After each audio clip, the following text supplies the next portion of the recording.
It seems like we've been talking about this episode for weeks.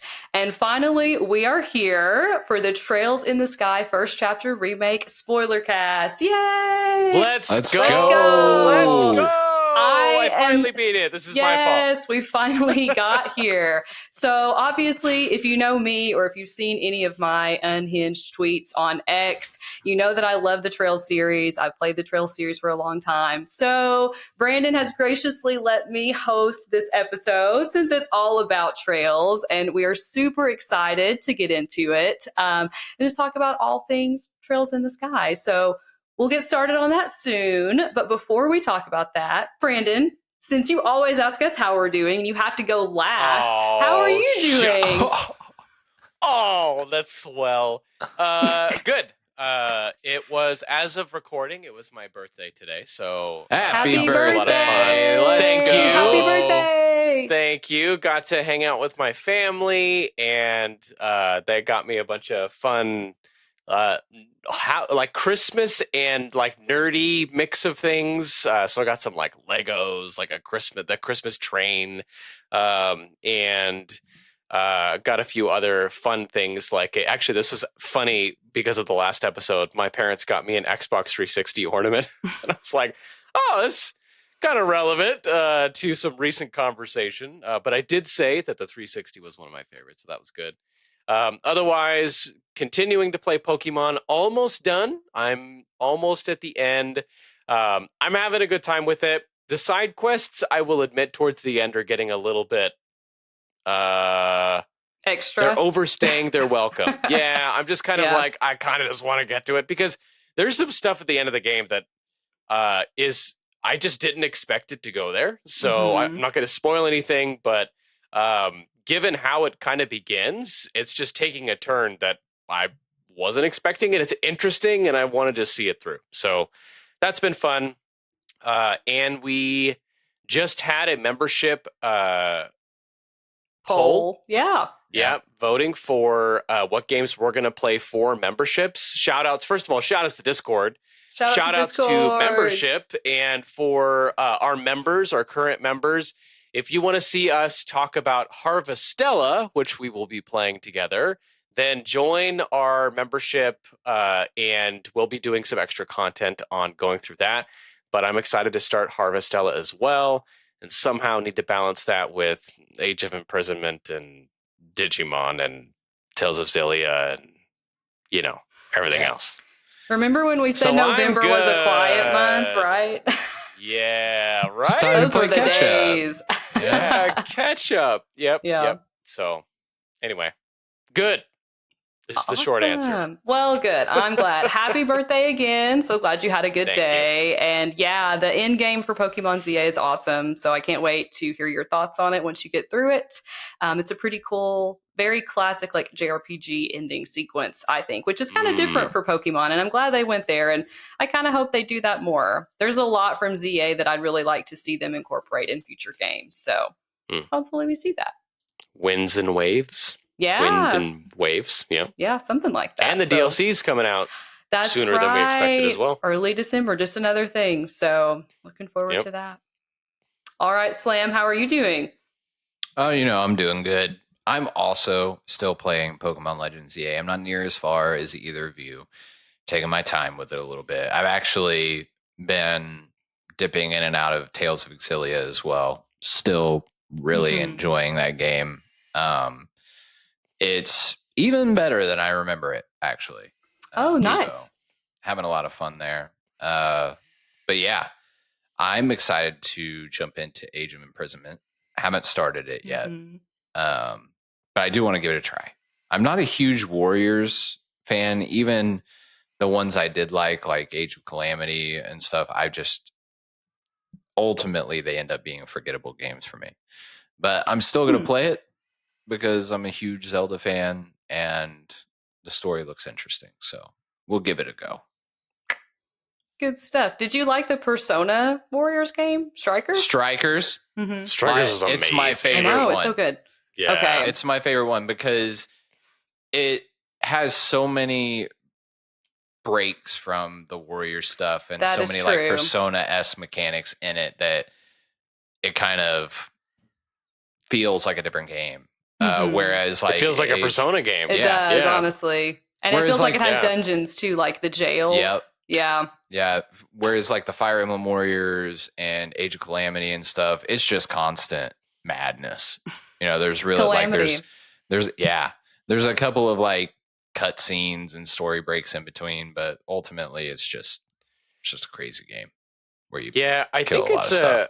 Yeah. that's a good way to put it. Like Strikers gave you the like running around talking to characters, like some of the Mhm. story stuff, and then the dungeons felt like Persona 5, but just it's more action oriented Yeah. rather than turn based. Whereas Mhm. everything else, like those battles can be overwhelming where it's like, go here, go here, go here, go here. Oh, if you don't go over here quickly enough, you're gonna lose. Like, get there quickly, and you're like, Mhm. ah. There's like So that can hundreds of be enemies kind of on the field yeah, too that at the can same be time. kind of overwhelming Sure. at times. So we'll see how Age of Imprisonment is. I'm excited to try it as well. Yeah. Yeah. Cool. Looking forward to your thoughts on those. Yeah. So I guess we can go ahead and get started with the spoiler cast. I guess spoiler warning from here on out. If you've not finished Trails in the Sky, don't watch the rest of this.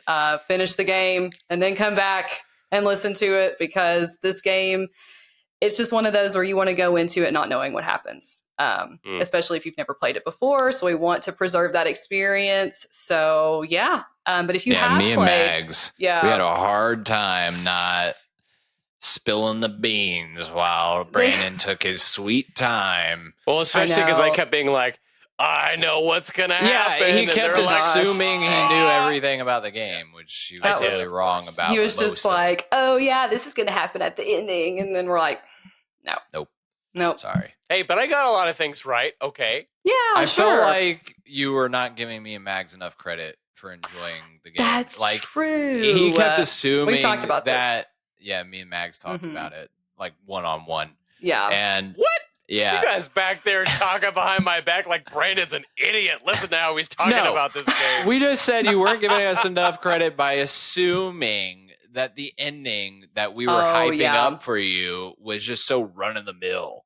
like and a basic. character death No, or okay. something, just I so will generic. say- How could you doubt us It's like that? why would we hype that up? Come on. We're better will than that. say, We are. I will say, the most interesting thing about my experience for this one, and I probably just need to do a video about it. I don't know how well it will do, but I do want to talk about it because I did go into this game completely skeptical. Like, I've played enough of Cold Steel to know that I would enjoy these types of games. Like, they fit within my repertoire, like the games that I enjoy. Mhm. But I have felt for a really long time that Sky was like way overhyped. And I had no basis for that. So when I went into Sky, I was like, I am gonna give it a shot. But like every moment, there was always this like nagging skepticism. Like, is this really gonna be that? Like, is it really worth the payoff? And when I hit the ending, that's why I said, like, I get it.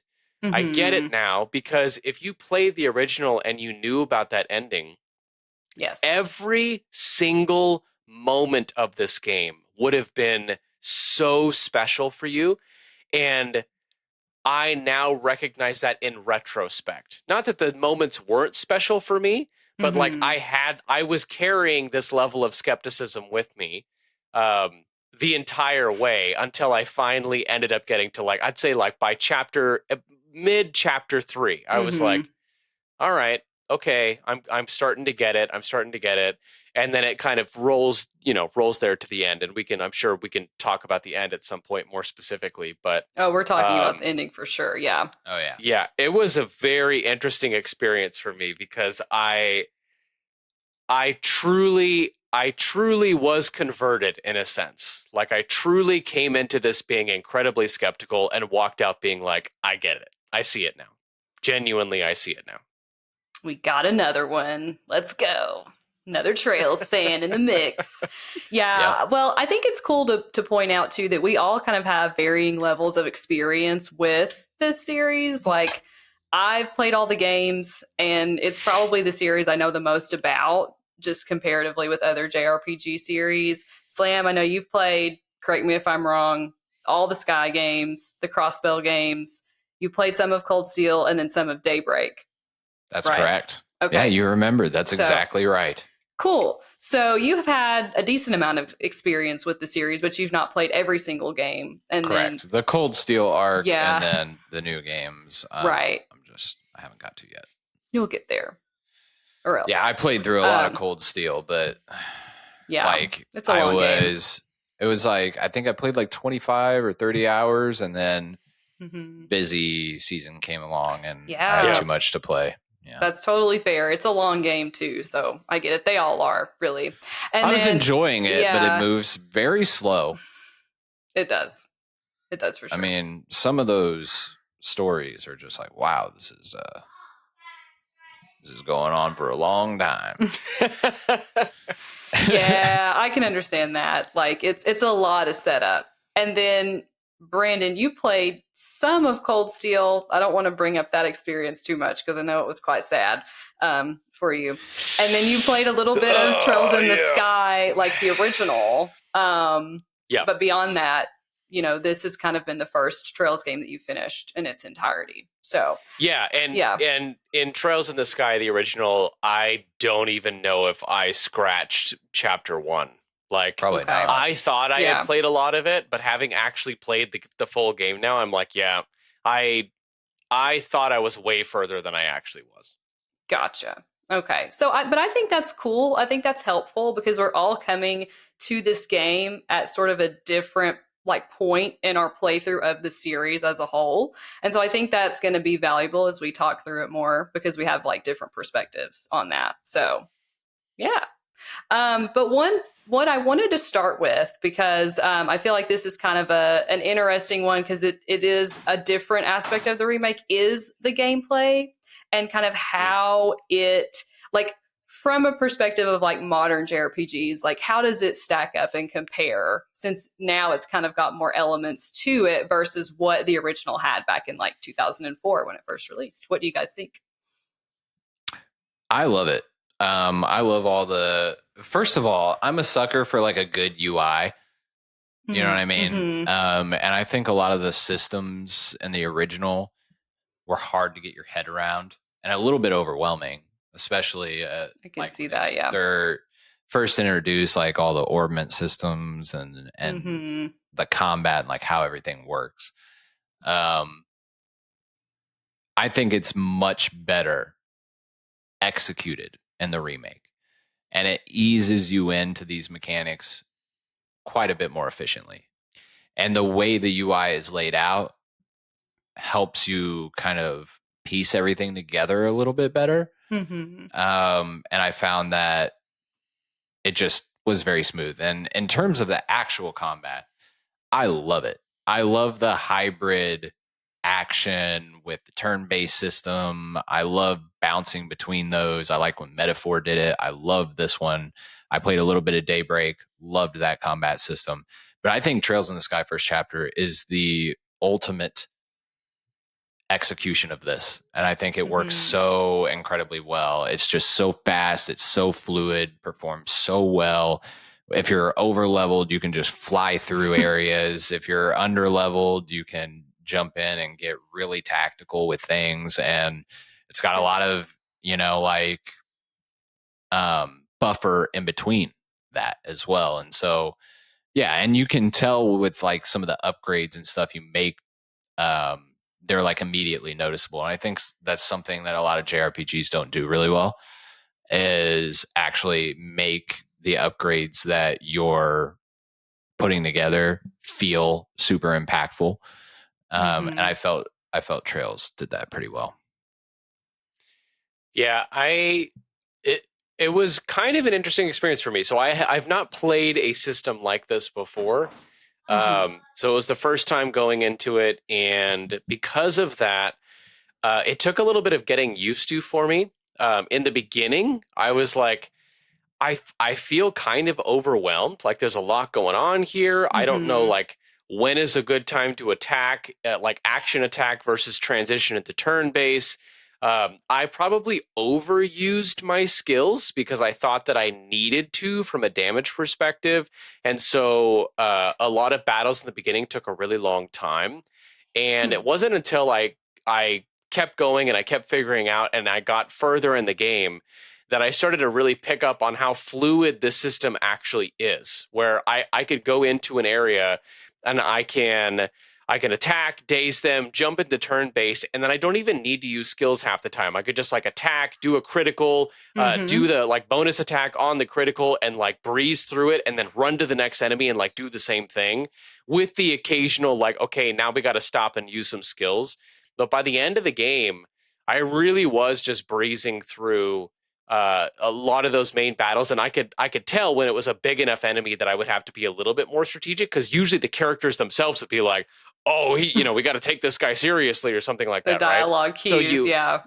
you get a dialogue cue, and you're like, okay, and then eventually you just recognize which ones are that and which ones are normal, and you can just pick it apart that way, and that was really great. I will Mhm. say. Um, and I'm going to say this is like a double-edged sword for me. Okay. On one hand, I didn't like how limited grinding was in the game because I do like getting over leveled. Like we're talking about playing Pokemon. Like I have a freaking Tyranitar that's level 90 right now, and I haven't even beat the game. Like I'm that kind of player with JRPGs. So there was a part of me that was like, I don't like that if I spend a lot of time here, I'm really getting minimal gains. I'm not really Mhm. making much progress. The flip side to that is the game story wise is long enough that if they didn't do that, I probably would have taken another month to beat the game. You know what I mean? Like it was probably Mhm. good from a pacing perspective that it pushed me forward. And I Yeah. ended up getting used to it by being like, okay, I'm in a new chapter. There's usually a new area that you can tell is a little bit higher. I grind there for a little bit and then I can breeze through the rest of the chapter. I don't have to do any extra grinding. I basically have everything I need and I can make some optimizations as I need to. And once I got into that rhythm, it was a good rhythm, right? Yeah. But initially up front, like I probably spent an hour and a half trying to grind, doing what I naturally do in a game and being like, this is taking way too long. Like I'm just going to move on. Yeah. And initially that was like something that I was kicking against. Like this is not letting me do what I want to do in an RPG. So I say all of that to say at the end of it, I ended up really liking how it all worked out, but there was a bit of a perspective shift for me because it was different than most RPG series that I've played. Hmm. It's an interesting point. Yeah, I think if that is something that you value highly in a JRPG, then yeah, it would feel like it's missing something. But I do think, like you said, these games are long, and the story kind of you want. At least me personally, I want to see where the story's going. I don't want to take Yeah. too long to get there, and the story's engaging enough to where like you do want to. Like that does fix it a bit. Like if that is an issue. Um, you guys made a lot of good points. I definitely agree with like the whole user interface being better. One thing I remember from the OG was that when you would set your orbment, like when you were putting all that together, and in Sky's system in particular, you have different elemental values that will grant you arts. And you have to know like which one or how many elemental values will lead to like this particular art. In the Mm. OG, you couldn't just flip through those menus like so seamlessly. Like you had to like Oh, exit okay. out and then pull up your like bracer notebook, look at it, see the total, and then go all the way back to your orbment, which was a separate menu. And so in this Mm. one, you can just like flip it up with the press of like one button. And so that was like so nice.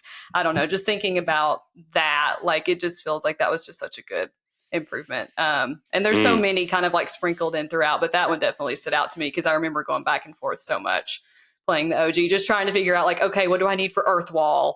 Like I need this art, like let me get it.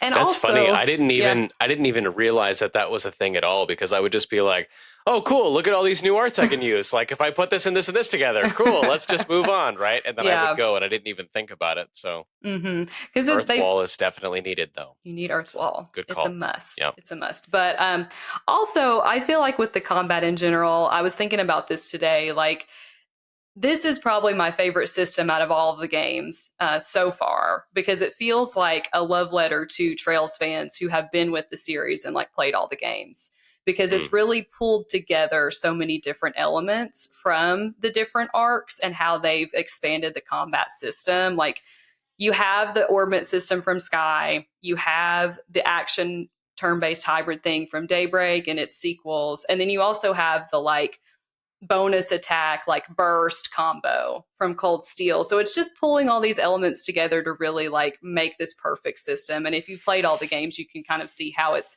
everything that they've done so far has come together to fuel this. And I love it. I just think that's so cool. And I hope. Did they? Oh, go ahead. Did they? Sorry. No. Did they have like bursts and stuff like that in the original? Is that totally new? They didn't have it in the original Sky game. Like, it was much more like of a traditional system. Like, it was basically the turn-based system that we have, and that was it. Oh. So I don't think I realized that. You had arts, you had crafts, you had S crafts, you had items, but also a movement would take a turn. Like, that's been a part of the series for a long time. Right. And where a Right. movement isn't like, it's not free during your turn to move around the field. Like, it's not been like that since Daybreak. That's where that started. So there was a lot more of like a tactical element to it versus what it is now. Sure. Yeah. But I am curious to see what they'll add in second chapter, because I do feel like they'll probably evolve on that a little bit more. I feel like with each game, they try to add something different. So I'm excited to see what happens in that as well. If you were to guess, what do you think they would add? I think they might add like quick casting arts in the field, because they already did that in Daybreak 2. Like in the first Daybreak game, it was very much bare bones. Like, you had basic attack in the field, you had a charged attack, and then you had a dodge. And that's literally all you did. And then in Daybreak 2, they added arts that you could quick cast. Basically, you could equip one art, and then you could just cast that in the field, and it'd have a cooldown. Kind of like in ZA, where you have a move and you have a cooldown for that. And then you also had like these like dual attacks, kind of like what Sky has too, where like you can switch and there's like a combo. So yeah, I wouldn't be surprised to see like if they added arts or something like that, but I don't know. I'm interested to see what they put in there to mix it up a little bit. Yeah. One thing I've mentioned this before. One thing about the burst stuff that was a challenge for me to get used to as I was playing through was they like introduced the burst arts pretty early on. Right. When you get your full party of characters. And then I think I've mentioned this before, but when you get to chapter 2, you lose those characters temporarily, and it's just back to Estelle and Joshua, and you don't have the same like power. Like to do like a one hit to take everybody out, and you have to kind of like get used to that until you like build up the party again, and then you like lose characters again, and then you build it up. And so that momentum early on for me was like a little bit jarring, because again, I'm coming from like, you know, Final Fantasy, Dragon Quest, like other Square Enix type RPGs, or like that's typically where I've played, where the mechanics are built up and then usually remain or evolve over the rest of the game. But very rarely do you see a game that like introduces a big mechanic and then takes it back for a while. It makes sense to me now that in the original they didn't have that. But that was something initially I was like, no, I like this because I can't grind. Like, it all kind of comes together for me, right? Like, hopefully I'm going to be making sense with any critique that I have, but because I can't grind, now you're at a part of the game where you're like, okay, well, I had this like extra powerful move to make battles go even easier, and now I don't have that anymore, and I can't grind, right? So like that kind of thing took me back. But as you move to the end, it's not an issue at all. Right. And I do think, I've said this before, I'll say it again, I do think story-wise, it absolutely makes sense for what the game is doing. But that was something of an adjustment for me as well. Like there were a lot of stuff in the beginning where I was like, okay, I need to like adjust more than I expected with this game, because I did kind of assume it was going to be more or less a run-of-the-mill, and I don't mean that in a negative way, but just like a standard RPG experience with some minor differences here and there. True. And some of the things that they had in there were, some of them were standard, like I could just pick it up and not worry about it. But some of it, I'm like, oh, I need to think about this differently than I'm used to thinking about it. So there was some adjustment there. Yeah, I can understand that. And I think it just goes to show that like Trails has a very unique format in how they set up their games, where a lot of the time the first game really takes that time to set up the story, the different characters and their own like relationships and backstories. And you kind of start to see payoff like at the end of the first game, but like the second game is where a lot of that comes together. So that brings up an interesting point. Like, how did you both feel about like the pacing overall of the game, and how a lot of it really was set up in exposition building up into, you know, the sequel that we'll eventually get, hopefully soon? I'll say the pacing in this one is much better than the original, and I had absolutely no issue with the pacing. I know Brandon's going to complain about it, but... Complain? I will explain myself, sir. Listen, it is a long game, but like...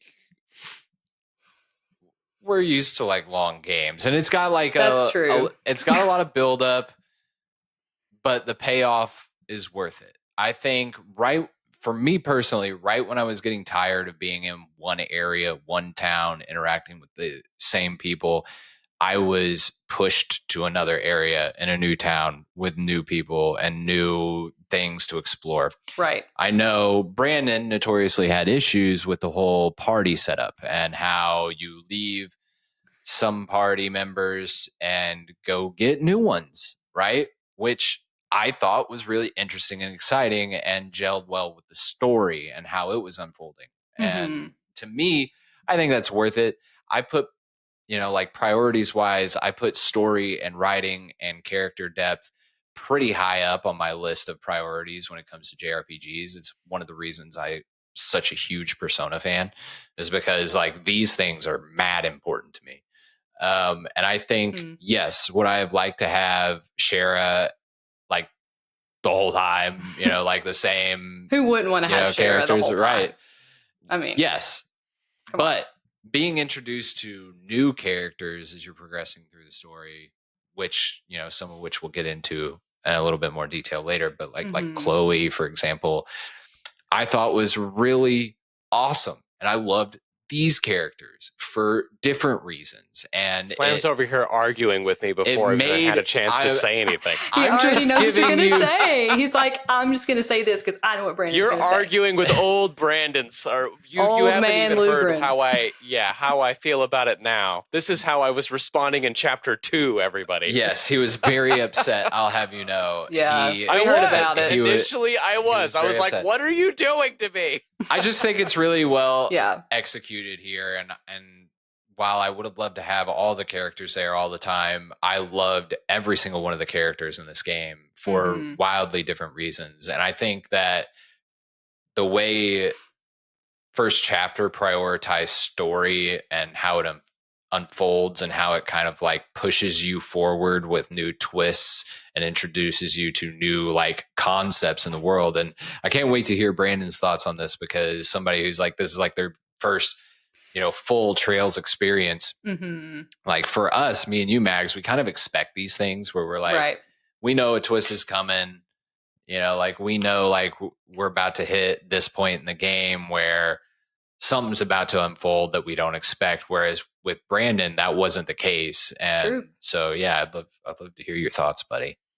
Yeah. So first of all, I do again. I think the overarching theme from me this entire episode is going to be adjustment. It's going to be expectation adjustment. Mm-hmm.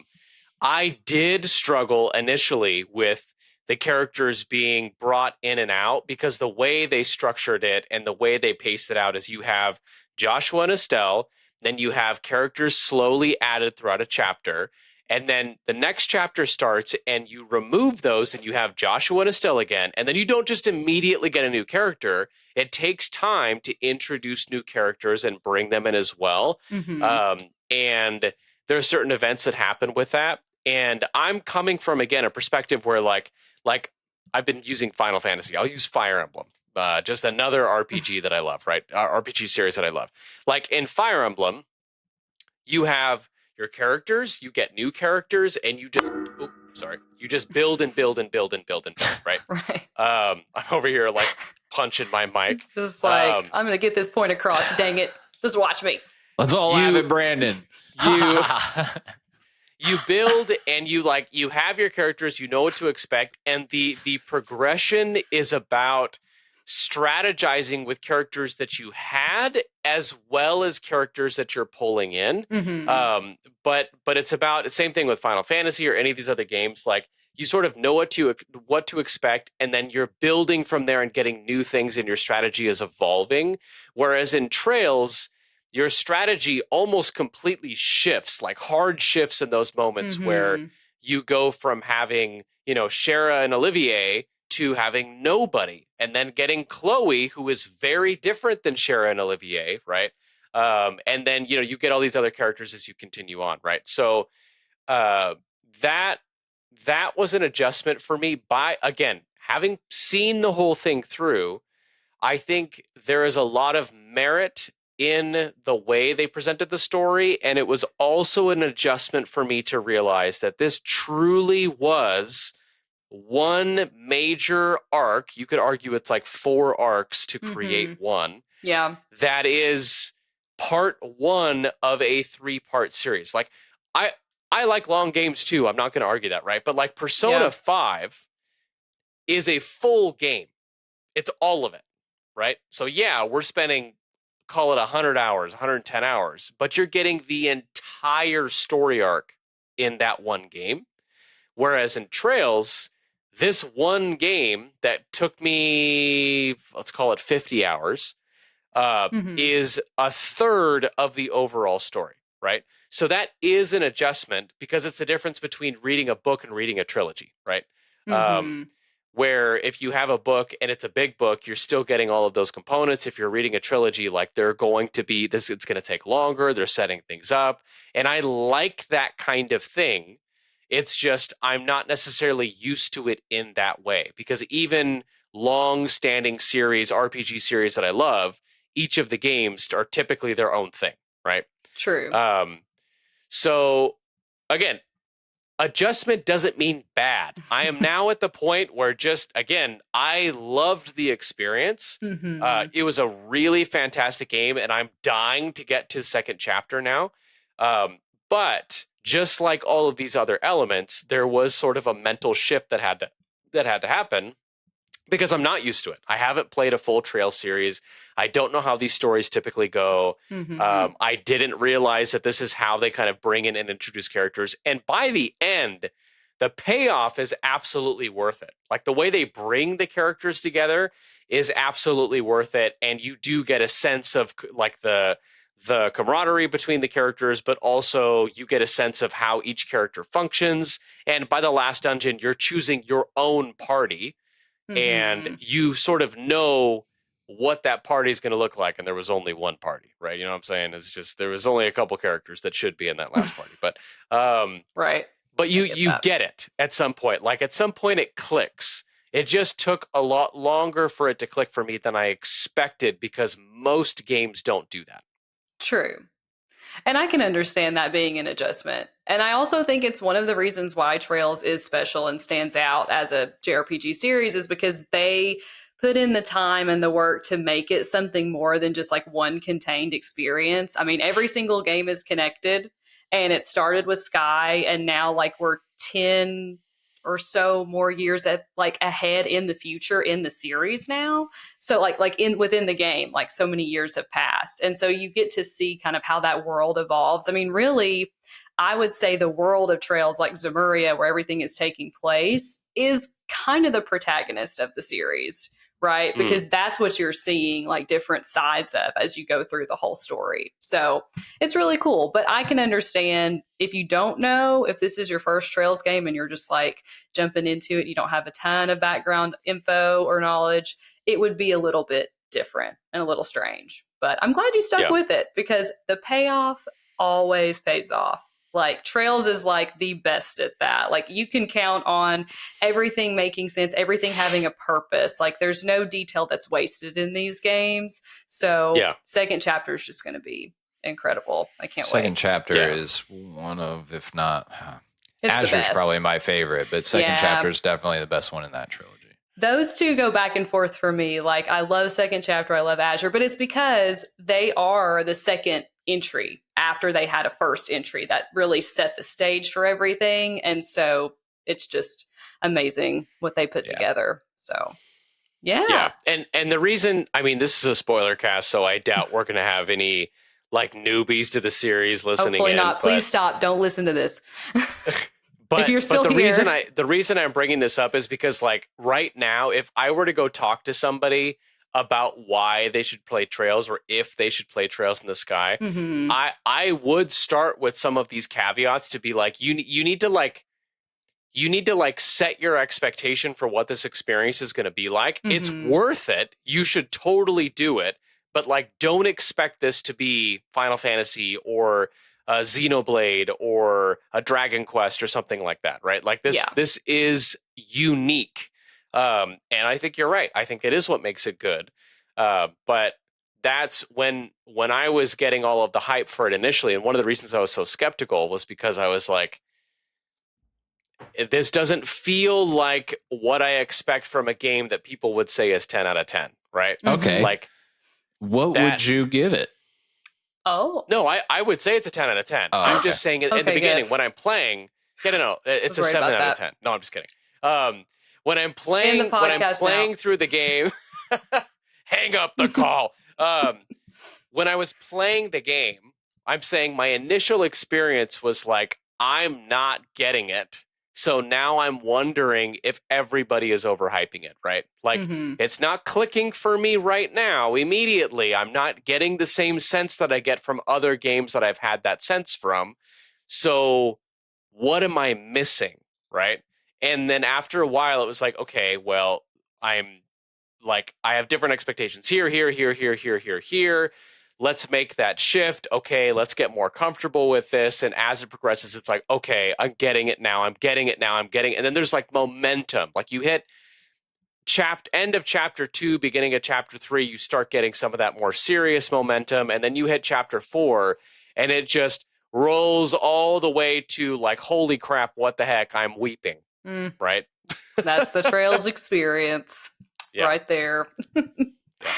Gotcha. Well, since we kind of already talked a little bit about characters and how they, would come and go throughout the game, with the exception of Estelle and Joshua, I want to know, who were some of your favorites? Did you dislike any? Who were your favorites in combat? Just, I'm just curious which ones resonated with y'all the most. Brandon, I'll let you go first. I loved Joshua. Okay. So I loved Estelle. Estelle was great. One of the things that I found interesting about Estelle as well is I feel like a lot of people talk about Estelle having played the trilogy. I did not. So while I enjoyed Estelle as a character, I was like, she's really green. Like Joshua is constantly giving her context and reining her in and helping her understand things and like sharpening her as a character. And so for me, I was like, Joshua kind of feels like the actual protagonist in this game, even though Estelle is the one that's kind of like front line and center. By the end, I'm now like, oh, that was very intentional. Yeah. And like Yeah, she it is was. absolutely being set up for whatever's coming in second chapter. But that initially also was kind of confusing for me because I'm like, everybody's talking about Bestel and all these things. And I'm like, Joshua I was is talking like about Bestel. he is like the rock that she exists on right now, right? So I loved Joshua. I actually played as Joshua as the main character. Like I switched to him. He was the one running the party. He was the one attacking for me. And again, that's not to say anything against I Estelle. don't know, It's just Brandon. initially I was That like, hurts me. I really, really love Joshua. I love Estelle. She's hilarious. I know. I really, really also loved Zen. Like Zen's Yeah. probably my dude, favorite man. character in the game. He's so good. Even with limited screen time, he's so good. Yeah, but the way he's introduced, the way he carries himself, like, and then when you get connections to Cassius and everything, it was just like, okay, somehow this guy just got even better than he already was. Yeah. I really loved him. Olivier was hilarious. Like, oh my that gosh. guy is the greatest idiot in any JRPG I think I've ever played. Like, usually characters like Olivier kind of drive you nuts a little bit. Like, they get on your nerves because you're like, okay, you're being a little too stupid. But the delivery for Olivier and the way other characters interacted with him was so funny and so genuinely like shocking in some moments where you're like, did he actually say that? Or like when Estelle like knocks him out and he like flies into the bar. Like that scene was hilarious. That scene is one of the Olivier best. really, yeah, he really kind of landed for me in a way I did not expect. Go ahead, Sam. Yeah, so Olivier, I felt like, he's like framed as this idiot, but I think he's a lot smarter than a lot of people give him credit for. Yeah, I think a lot of his stuff is intentional, and he's just hilarious. Like that, like he's just a comedian. Like that's just like his personality. It's just to be funny, for sure. But my favorite character, oh man, it's hard not to pick Estelle, but I think you made a really good point in that it is the whole picture. You know, second chapter like influences that for me pretty heavily, right? I think Estelle makes some, like, there's so much great character development for that character in second chapter, and it's and I know it's coming. Like that ending, you're just like, okay, here we go. It's so meaningful. But as far as side characters go, Shara, love Shara, her personality, the way she's like this fun aunt who's also like this mentor that's also like this complete like just pro and kills it at everything she does is just so cool to me. Yep. She has a whip. People into shape. Yep. And in battle, she's like laughing as she's about to tear them apart with the whip. That was hilarious. What a queen. Yeah, she commands the room everywhere she goes. Every scene she steps into, it's like she's like the most important thing there, right? And everybody looks up to her. And I absolutely love Shara as a character. Olivier, hilarious. Some of those scenes that I remember from the original, like the jail scene, for example, was just unbelievable in the remake. I just could not believe. So good. The song that he sang, like that was so much better than it had any business being. It was so good. So good. And then like you said, Zen. Zen. I think in the original Trails in the Sky, Estelle definitely was like the predominant favorite character for me. And I actually liked Joshua a lot more in the remake than I did in the original. And I actually like connected with the story elements and his personality and the things that he did. I think the voice acting and the actual delivery was like just so well executed in the remake that it just brought these new, this like new context to a lot of the scenes and his lines and stuff like that. His delivery like is what made the endings hit so freaking hard. Like I didn't play the original, so I can't make a direct comparison, but I can say that when I got to that point, I was just like, this is throwing me for such a loop right now because of who Joshua is and what he's done and how he has acted. And yeah. There's one character that doesn't get talked about that I thought, Cassius. Oh, Cassius. Right? Like, I everyone, have feelings so about good. Cassius. everyone talks him up. He's like this huge, and I know why you have mixed feelings about it, but this is his first chapter. I may know. Okay, why. maybe I've told you. I honestly don't remember. I'm gonna probably say it again. we had a conversation about this before, but like, Okay. This isn't a spoiled Brandon cast. Keep it together. I don't want to like get into some of the stuff in the other games. No, this isn't about the other games. No, Cool. this is. I wouldn't do that. But like he talks up. Everybody talks him up, and he's like this big, crazy, Strong, just like almost smart godlike dude. figure. Sure. In this game, and I just felt like when he came through at the end, it was just so interesting the way that unfolded, and it just felt different in the remake than it did in the original. And I felt like the remake almost played it down compared to the original. Mm-hmm. You know what I mean? Do you know what I I'm didn't saying? feel that way at all. I mean, I don't know what the original was like, but yeah, I mean, that's interesting. I have issues with Cassius because I feel like he was not completely honest with Estelle for her entire childhood, and that didn't do her any favors. Yeah. And that colors my perspective on him a lot, because I think she struggles with certain things because he didn't do the work as a dad, because he was trying to shelter her, and it just didn't quite. It just led to some issues with her character, and it's also led to issues with her perception of him. Yeah, she resented him for a lot of that. Yeah, and she just didn't know who he really was. Well, and I think, so I think that's an interesting point that goes back to what I was feeling about Joshua. Like, like it feels to me like the way the game is telling the story, Joshua got all of this context and all of this time with Cassius that Estelle didn't. Yeah. And so Joshua is the one carrying on a lot of Cassius's knowledge and strategy and all of these kinds of things, while Estelle is kind of like, wait, what's going on? Like, what is this thing? Right. And then Joshua's helping her. And initially it starts off with like, oh, Estelle's just a goofball. But as you get to the end, you're like, actually, it's because Cassius was not providing this information for her. And his reasons were essentially, whatever. I want to shelter you, or I don't want you to see me differently, or whatever his reasons were. But I think that's why I felt the way I did, because Joshua very clearly portrays that character that has been mentored by Cassius, that has learned from Cassius, and Estelle unfortunately did not. And so I think the way they're setting up second chapter, at least this is how I felt about it, right, is that Joshua is now out of the picture, and so Estelle has got to pick it up, right? And so now Estelle has that opportunity to like fully step into her character and fully take that on.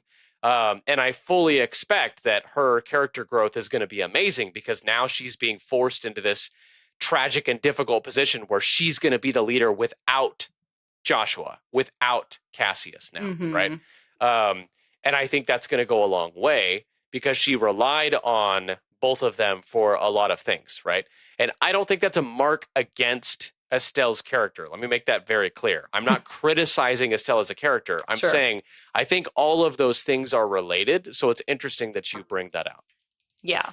Well, I think it affects her character throughout this game, especially because as people talk about her dad, she's like, what? Are you talking about my bum of a father? What? Like, she doesn't mean that like she loves her dad, and I think she cares about him, and I think she's very thankful for him and like being a part of the family. But she doesn't have like a clear picture of who he is, and he intentionally did that, and that's only hurt her, I feel like, throughout her like life so far. As far as characters go in this game, I echo a lot of what y'all said. I love Zen. I think he's great. He's just one of those guys that's like He's great. He's just a good guy you can count on. Yeah, he's a good dude. What you see is what you get with him, and he's always been one of my favorites to use in combat too, because he's a tank and he hits like a truck, and it's great. Yep. So I love him. I love Estelle. I think she's always going to be my favorite. I just really appreciate when we have female leads in JRPGs. It doesn't happen as much as I would personally like. And so I usually like latch on to them when we do have one. And I just think she's a great example of just how you can be loud and funny and still also be like a really kind person and positively affect the world around you. She's just such a cool character in those aspects. Yeah. And so, I know her journey, and so that does affect how I see her. But I think even in the first game, like, I don't know how you can't like her. And there's a lot of people who don't, actually, which I think is crazy. But I think she's just a great lead because she's unconventional. She's very real. And what you see is what you get with her. But she also has room to grow. And I love that about her, too. And I think, like you said, it was all very intentional with how they placed Joshua and Cassius in her life. She's kind of here, and she has room to get up here, like throughout the game. And so it's going to color her journey, and it's going to be really, really cool to see. And I can't wait to get to second chapter and see that more. And I also wanted to mention one character that we haven't talked about, which is Chloe. Chloe, yeah, I knew. I was going to say Chloe, we have to talk about Chloe. Yeah, she's great. Chloe she's awesome. She's awesome. One Called thing from miles away. Called that from miles away. That's one of the. I wasn't trying to surprise you. That's one of them I called, baby. The only thing that he got right when he was playing it was the reveal. Oh, yeah. That's Chloe. What I love about her, though, is that her and Estelle's friendship is like such a good like representation of what like a really like healthy and like meaningful female friendship looks like. And you don't see all of it in first chapter, obviously, because they just meet and like Estelle like runs into her, and that's kind of how they start to become friends. But like through the play and through other events, like you can just see that Chloe opens up to Estelle and Estelle opens up to Chloe because they both just kind of find like a genuine connection with each other. And their friendship is just one of the really like special relationships that I enjoy seeing unfold in this game. Obviously, Chloe has a secret. Whether or not it was super subtle or not, that's on Falcom. I don't think it was subtle. But not at all. She's great. And I think that she kind of provides this more like reserved, formal personality compared to Estelle. And it's just kind of a very cool dynamic to see them together. So I enjoy their friendship a lot. And I look forward to like the more interactions that we'll get from them as well. So. Yeah, I thought she was fantastic, and I love, like, I am a sucker for the character archetype of like the royal who like goes into hiding to like be real and be with the people and like that kind of stuff. So that I don't think it was subtle, but I still appreciated it, and she was definitely the fourth party member in that last dungeon because holy smokes. That's right. But she's the arts master. That girl. I'm going to say this, and I hope this doesn't upset anybody, but I'm going to risk it because this is a spoiler cast, and we can. I'm scared. I'm conflicted about Tita. Okay. I think as a character, she was a sweetheart. I loved the interaction she had with Estelle and Joshua. I loved that like familial piece that was there, and like the side quests that get into like, hey, her parents are not there all the time, and so it's so meaningful when she spends with them. That part of her was great. The many parts of the game where they're like, hey, this is an anime. Let's give a little girl a cannon and then throw her into a dungeon where she could get murdered by people who are doing evil things. I was like, this isn't this like when Agate is getting upset with her, like they make it seem like Agate's just a little bit rough around the edges, but I'm like, this dude is right. Like, what are we doing? Bringing like an 8-year-old into like, what is happening right now? So like even in the last dungeon where they're like the bracers and all these guys going into the dungeon and they're like, hey, you want to take an 8-year-old who's got a cannon? Like, you might be fighting something that could, I don't know, destroy the world, but she's got a cannon and she's cute. I don't know. That to me felt a little bit weird, but I mean it's also very like anime-ish, so it's not like it was totally outside of the realm of expectation, but it just get like, given that she's not a bracer, like she's not anything technically, she's just like a really smart kid with a gun. I don't know. That one I was just like, please don't take this little, maybe it's because I have daughters. I don't know. I was like, don't take this little girl into danger. What are you doing? So anyway, I felt conflicted about that. I will say one recurring theme in Trails games is that there is always a really super powerful, like, young girl in the party. And that's just a theme. And Tita was the first one. No, it's not, but I understand. And like, I love her as a character, but she's not one that I would use in the party otherwise, or really, like, I didn't resonate with her as much as other characters as well. But cool. Well, that was interesting to find out. I wondered what y'all's thoughts were on the cast, because I feel like this cast is so good. There's not a bad person on the cast, but like, it's different ones will resonate with different people just for all sorts of different reasons. So now for my favorite part, which is what I've been looking forward to talking about this whole time, is the story. So, and the ending, obviously. So just wanting to know your general thoughts overall. Like, obviously this had a lot of setup, but what did you think just about how everything culminated by the end? So this is one of the best endings in a video game of all time, in my opinion. Yes. And when I first played the original, I definitely wasn't expecting it. It came out of left field.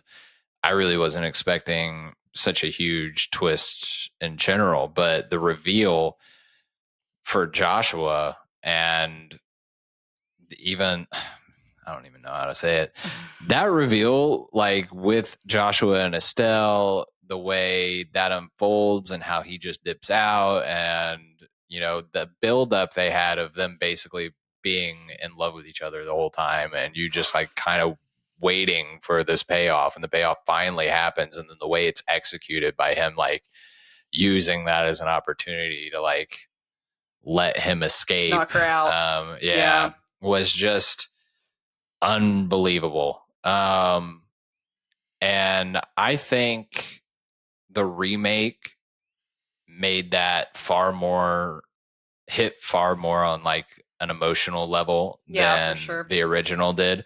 The original was definitely shock value. You're like seeing it happen. You're like, what? This is crazy. Kind of like you're reading a book.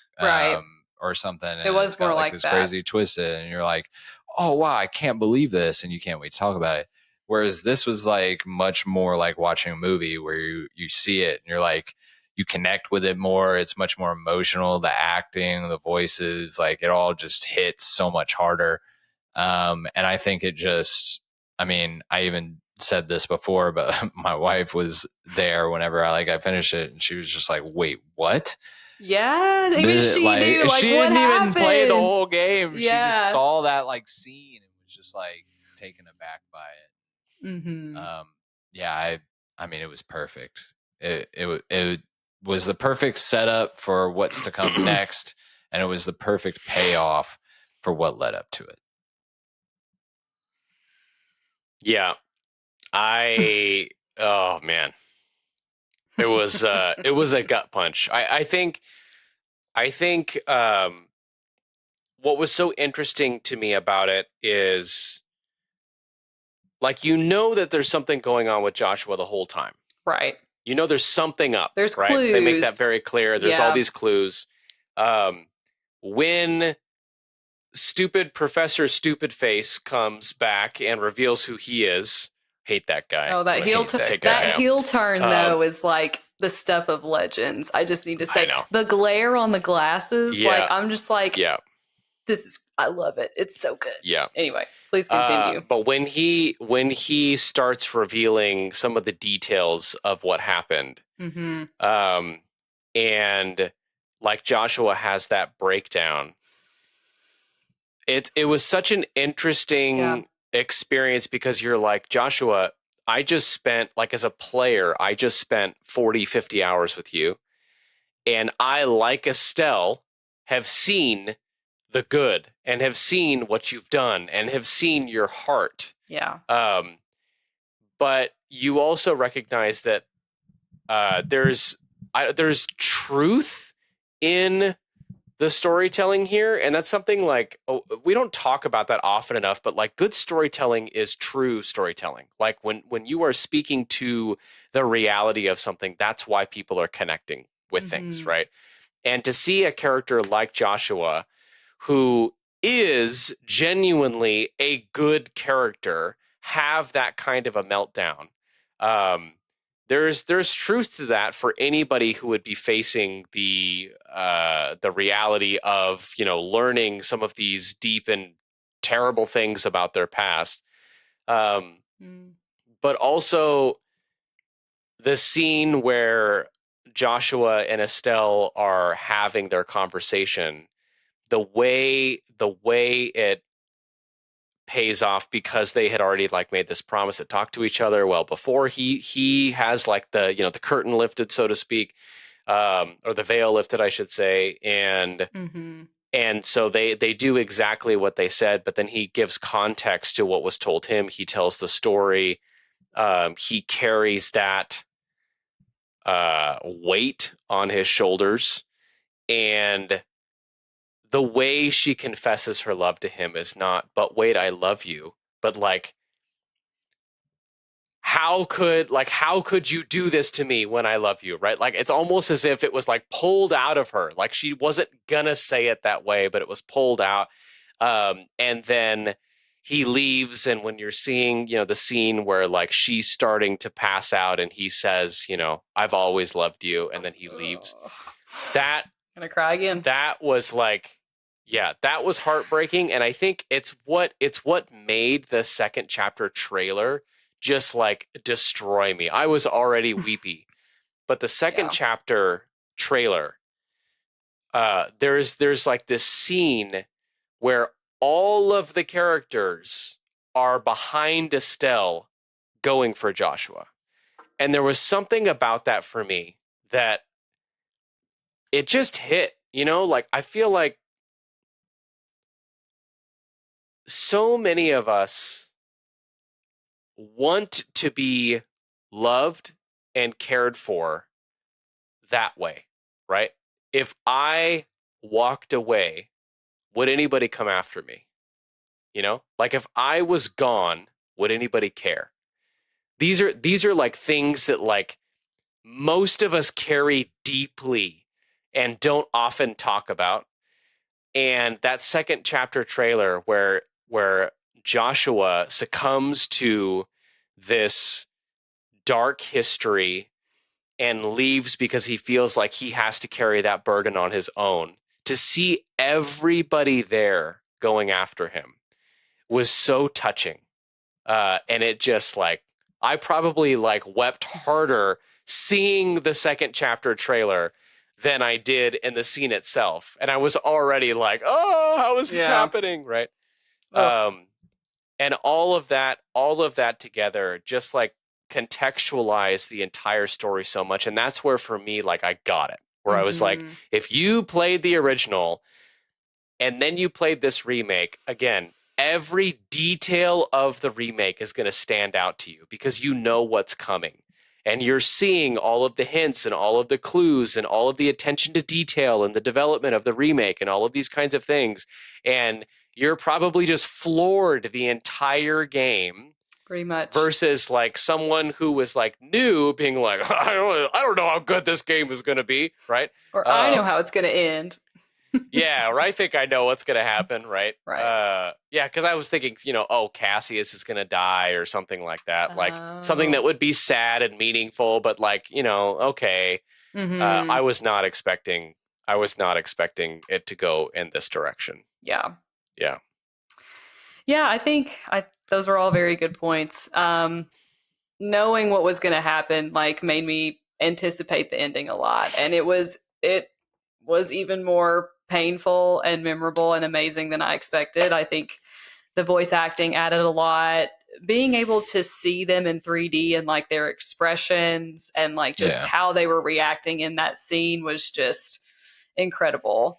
And I just, it's hard to put it into words, just like how good it was. But yeah, I think you kind of see a turning point for Estelle in that scene. She has been kind of hidden from a lot of the darker parts of the world for a long time. And especially in that conversation with Joshua, it's kind of revealed to her that, oh, someone that I love, that I've been close to for years, like they've walked a really dark path and I had no idea. And she even says that in her confession, though, like she still knows he's good. She's like, I've always seen that boy. And that line stuck with me. I'm just like, oh my gosh, like she's trying to tell him, like, listen, like, I don't care. And I just think it shows her as a character. Like she is brash and goofy and fun and wonderful, but she also has an empathy to her that I think is actually her real like superpower. She might not be the strongest character, she might not be the smartest, but she gets people. And I think that's why people rally around her, and especially why they do in second chapter, because she cares and she makes an effort to understand the people around her and really relate to them in her special Estelle way. But it really is truly like her superpower, I think. So that moment was huge. And I also just think that like, it's hard to even put it into words, but like I cannot wait to see second chapter and how they hit some of these moments. There's certain scenes in that game that are on that level of the ending. And I don't know, it's just going to be so good. I can't wait. So yeah, I'm dying. I'm currently dying. I know. I hope we get it soon. It's so good. And there's a part of me that wants to jump into second chapter right away because I actually own, like on Steam, I'm pretty sure I have all 3 of them. Yeah. But knowing that it's coming in a remake form, I'm like, oh, yeah, like I'll wait, but yeah. Yeah, it's rough. Yeah, I also wanted to add too, I think, and a lot of JRPGs do this, like we know this because we play a lot, but I think Trails does a really good job of like helping you relate to the characters by just bringing in like very human experiences, kind of like what you were talking about, Brandon. Like, I think we've all been in a position like Joshua where we've had to face some really hard things and we just kind of wanted to deal with it alone. And we've also probably all been in a Estelle's position and saw someone we care about in a really bad place and want to help them. And I think everyone can relate to that and really feel both sides of that pain. And that just makes the story even more meaningful when you can kind of relate on that level. And I think Trails does a great job of it. So it's really good to see. And it's one of the reasons why I love the series so much is that there's just so much you can relate to in the human experience from these games. Yeah. Yeah. There's a lot more I could add to that, I'm sure, but just like there's something about a love between characters that can grapple with that kind of dark past and still say, I've seen you, I know you, it's okay, we can work through this. That is so meaningful and so touching. Because again, I feel like there's a lot of this that it does touch on the human experience, but it also touches on a lot of our desires as humans, right? Like all of us want to be loved by somebody in a way that could overcome the dark things of our past. All of us would want to be cared for in such a way that we would be chased after by our loved ones, right? That we would have those kinds of connections with people. But a lot of us also struggle with what Joshua does, right? Like you said. Oh, for sure. Dark things of our own and feeling like we can't reach out to others and feeling like we need to carry it ourselves and we have to hide and we feel shame from those things. And so there's just so much about that ending that it just hits so many parts of you that I can't imagine most people engaging with that ending and not getting just like nailed. Yeah. If you don't feel something from that ending, then maybe like I don't know. You might need to figure something You are out. hard. You are extremely hardened. Because Yeah. if that ending Yeah. will get to you in some way. You'll either relate to Joshua or Estelle or both, and you'll want to root for them. I mean, Falcom just makes it so easy to want to root for them, and I think that's why these games are so beloved, because like you end up just wanting the best for them. So yeah. Yeah. Well, I feel like we've touched on a lot of different parts of this game, but I did want to give you guys a chance just to say, is there any other parts that you loved? Any other thoughts about it before we wrap things up? Well, I mean, we went over story and characters and writing and twists and turns and gameplay. This is my game of the year. I mean, it's really close. Expedition 33 is right there, but it's right there. You get it. I like the traditional JRPG format so much. You know, like the story, characters, the way things unfold, and like, you know, even when it comes down to like art direction and everything like that. And I just think Trails of the Sky first chapter checks so many of the boxes what I look for in a great JRPG. And not only can I not wait for second chapter, but I feel like this is a game, like I said before, I like to replay games. This is a game I'm going to replay often. Yeah. For years and years to come, when I need some comfort food, when I need a good game and spend some time with some characters that I really like, this is going to be one of those games I come back to. And for that, I am so happy that this came along. I remember when they first announced it on the Switch, I was shocked. At the Direct, yeah. Falcom didn't even know it was going to be shown at the Direct either. It was a surprise to them. No, that's interesting. But it doesn't surprise me. It doesn't for me either. I didn't expect it to be this level of good. No. And yeah, it's incredible. True love letter to the fans for sure. Absolutely. Yeah, it was fantastic. The one thing I will say, I don't know if this is going to change. I would love to see them do better in second chapter is the voice acting. The delivery is so good. Like just pay for all of the lines being delivered, please. Because that's one thing where it'd be like, hey, such and such a conversation starts, and then it shifts to just text. And it's like, wait a minute, we had something going here. This was good. What's happening, right? Yeah. And it didn't like ultimately take away from the experience. I'm being really nitpicky here, but that was something I remember mentioning in the beginning, being like, is something wrong? Like, is my PS5 okay? Like, what's happening? Because it was kind of jarring. Yeah. Not as bad as say Pokemon ZA with their voice acting, for example, but or lack thereof. Right. I'm gonna pick on them all the time. I don't care. They need to put it in there. Yeah. But that was something that I think maybe for some games I wouldn't care as much, but because the delivery was so good in this game, I just wanted more of it. So it's kind of a good problem to have if you want more of it, you know? Sure. And I agree. I think I'm kind of used to it because it is kind of one of those things that happens with Trails a lot. In those games, you'll hear voice lines and then it'll just go to text and you're just like, wait, or there'll be like a conversation where one person's dialogue is voiced and then someone else is just completely silent. And that's weird. Like it's strange. Yeah. But I mean, I'm thankful because the voice acting was so good. Like, Matt Mercer as Olivier, come on. He sang for us. Like, I cannot complain when we got something like that. Like, it was so good. And I think everyone, especially, you know, Matt Mercer as Olivier, Stephanie as Estelle, Johnny as Joshua, like, they brought those characters to life. I mean, in such an amazing way. And it's just really cool to be able to experience the game like that, because when we played the original, it didn't have voice acting at all.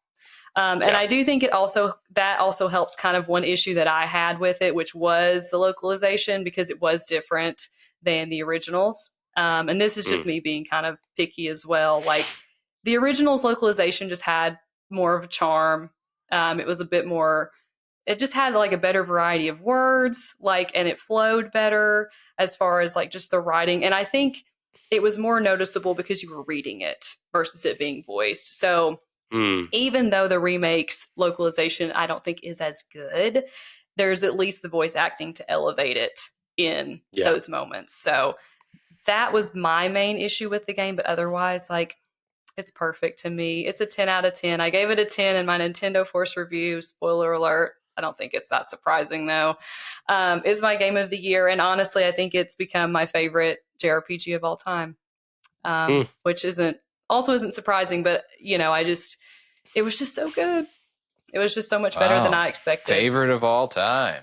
Yeah. Until second chapter probably is going to dethrone it. Yeah, but I was going to say, I think for me, just to close that loop, it was, I do think a 10 out of 10 is fair. It's not my game of the year personally, but there's a part of me that's like holding back on how much I'm willing to give this game because I really want to get to second chapter. Sure. Like this to me feels like, and Mags, don't take this the wrong way. It feels to me like the remake to the coming Rebirth, like for the Final Fantasy VII, right? Like Final Fantasy VII Remake, I loved, and I did play the original, so I had that like hype behind it. But remake to Rebirth, like after playing Rebirth, I was just like, whoa, this is like something else entirely. Like this is an incredible game. And so, of course, I would love to go back and play a remake. In fact, it's coming to the Switch too. I might pick it up, right? There you go. But Rebirth is like where it's at so far. Like we'll see what the third one is like. But I get the sense that second chapter is going to be that moment because first chapter set up so much getting into second chapter that what it has me most hyped for is second chapter. Like now I'm just like, I really want to see what's coming. Right? Yeah. So that's kind of where I'm at with it right now. Absolutely loved it. I would highly recommend it to anybody who is interested in the series. Again, I doubt anybody would be at this point in the podcast. If they didn't love if they haven't already played it. Yeah. They I hope not. You just got spoiled on a lot of stuff if you stuck around this long. So just what was that, like Men in Black, you know, thing that we wipe the memory. Yep. Maybe that's a little bit too on the nose. Well, anyway. So this was so much fun. One of my favorite things to do is to talk about trails. So it's been so wonderful getting to discuss this game with y'all. And I guess at this point, we'll wrap it up and just let folks know where they can find us. So Brandon, why don't you go first? Because you never go first. Where can people find you? Wow, this is such a crazy episode. You can find me at Retro Brandon on YouTube, and you can find me on Twitter at @NovaBran, NOVABRAN. I couldn't get Retro Brandon on Twitter. I don't even know who is at Retro Brandon on Twitter, but post a lot of stuff there as well. We're constantly interacting on Twitter as well, so you can see a whole bunch of our stuff going on there. Lots of retweets. Just dropped a video. Yeah. Just dropped a video on Final Fantasy Tactics, the Ivalice Chronicles. I went all the way through that, and I have a bunch of new content coming. So subscribe and check it out. All right, cool. Where can everyone find you, Slam? Slam Zany, all the things, Twitter, YouTube. I just did a video, my top 10 JRPGs all time. And spoiler alert, Trails in the Sky first chapter is in it. As it so should. Go check it out. Yeah.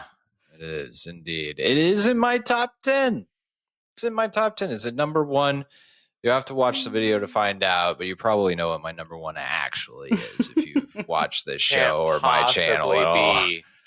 Something may be thrown at one day. Shh, don't ruin the surprise, Brandon. Something may be thrown at one day. Yeah, Persona 6. Probably. Maybe, yeah. You never know. I'm just waiting. The clock's ticking. Where is it, Atlas? Come on. The clock has been ticking for so long. It's been years. It's been so I'm many gonna years. cry.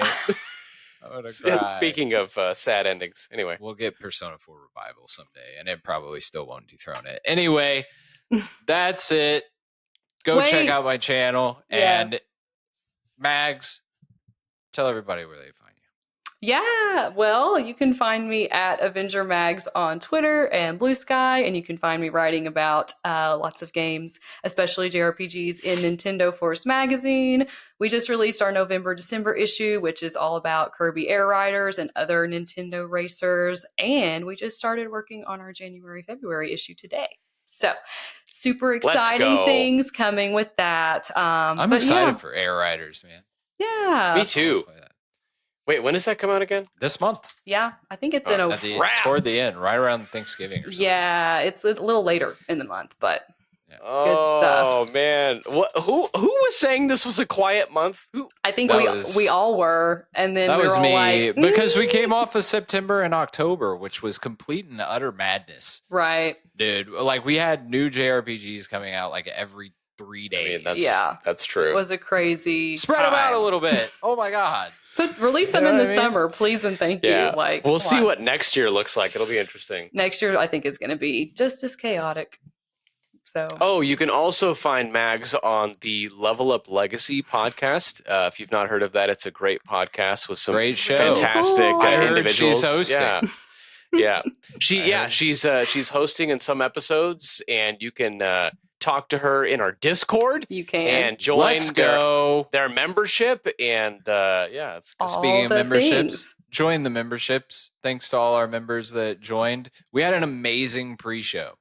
Oh, it was so good. If you watch this episode and you are not a member and you want to get a look at the pre-show, it's amazing. The pre-shows are so much fun. Like, if you wanted an opportunity to really get to know us beyond the show, will. Really get to know us. The pre-show is the way. A lot.